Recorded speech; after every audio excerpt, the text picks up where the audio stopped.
Hello everyone and welcome back to video 3 of my Back to Basics video series. Today I'm going to talk about thought, and that's divine thought, not to get mistaken with personal thought. Divine thought is a gift and not the same as personal thought. Divine thought is the story that makes up your reality. So whatever thinking, our personal thoughts, that our beliefs, our belief systems, our mindset, our perception of the world, ourselves, and the people around us, that is what is creating a reality. Those stories, those beliefs, and they can be changed. But thought isn't the bad guy. Thought is a gift from the divine universe, from that mind that I spoke about in the second video. So there's two sort of types of thought. If we think that's a lot of thought, there's two types of thoughts.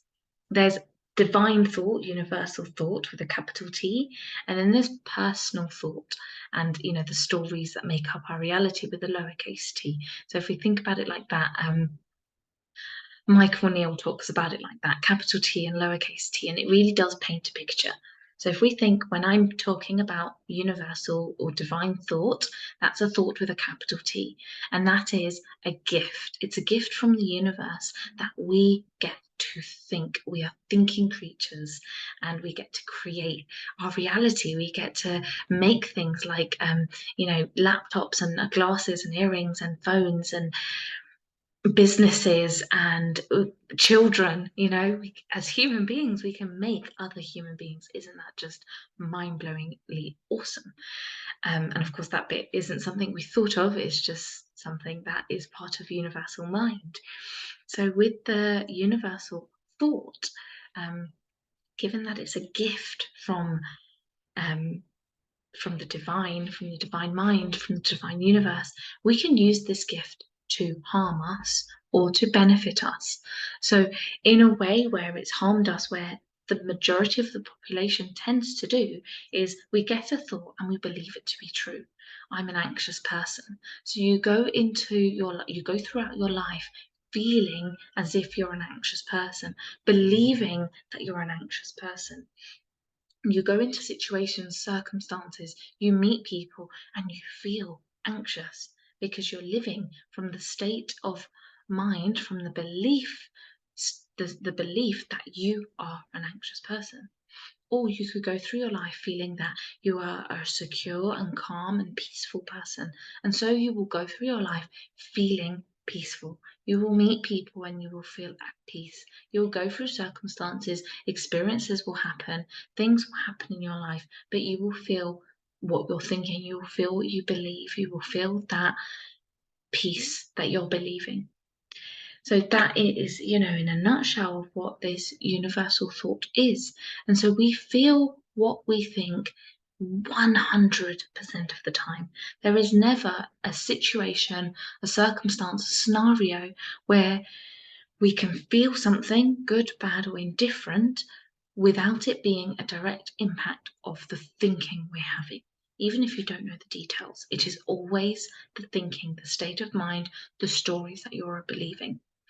Now, thought in and of itself, the thoughts that pop into our mind, are neither good nor bad.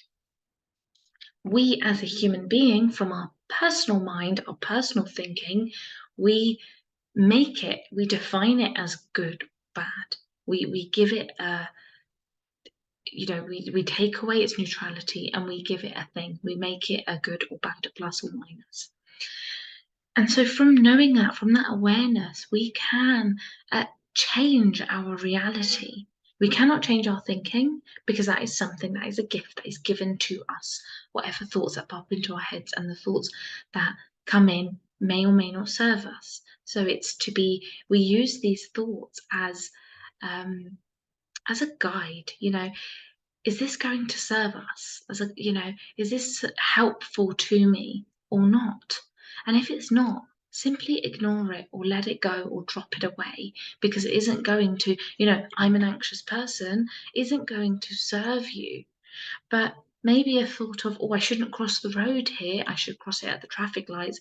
That kind of thought would probably serve you.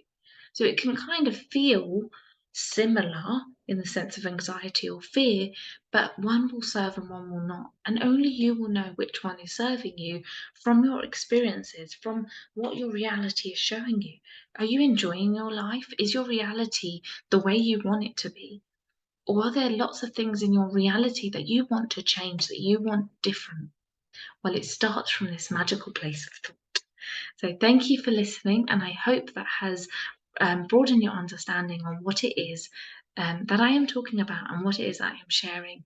Um, and I hope you now understand a little bit more about what universal thought is or divine thought really is.